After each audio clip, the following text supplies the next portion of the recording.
So IIT Hyderabad zone advantage, IIT Madras, IIT Hyderabad and IIT Tirupati, IIT Palakkad ఈ ప్రాంతం దేశంలోనే ముందంజలో ఉంది.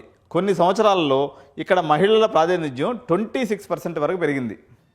ఓకే, సో మిగిలింది ఇక్కడ నేషనల్ యావరేజ్ మనకు 20.15 ఉంటే, బట్ ఈ 4 ప్రాంతాలు ఎందుకంటే మన సౌత్లో ఇంజనీరింగ్ క్రేజ్ ఎక్కువ ఉంటుంది కాబట్టి అమ్మాయిల్ని బాగానే చదివిస్తున్నారు.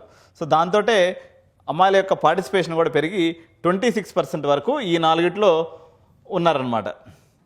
సో జేఈ మెయిన్స్ ఫస్ట్ స్టెప్లో ఎంతమంది ఫిల్టర్ అయిపోతున్నారని చూసినప్పుడు మొత్తం రాసేటువంటి 14 లక్షల్లో అప్లై చేసుకునేటువంటి వాళ్ళలో అమ్మాయిల యొక్క సంఖ్య 5,25,000 ఉంది. అంటే 34% ఉందన్నమాట.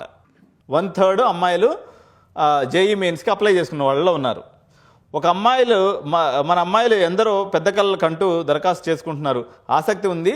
దాని తర్వాత ఏం జరుగుతుందని చూసినప్పుడు leaky pipeline of JEE advanced.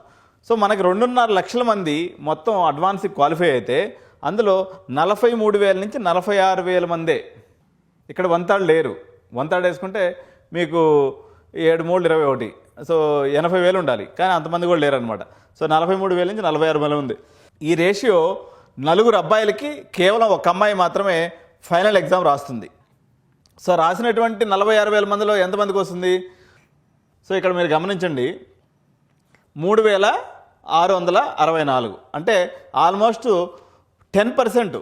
మీకు వన్స్ ఒకసారి జేఈ అడ్వాన్స్ క్వాలిఫై అయ్యారంటే అందులో 10% మందికి సీట్లు వస్తున్నాయి.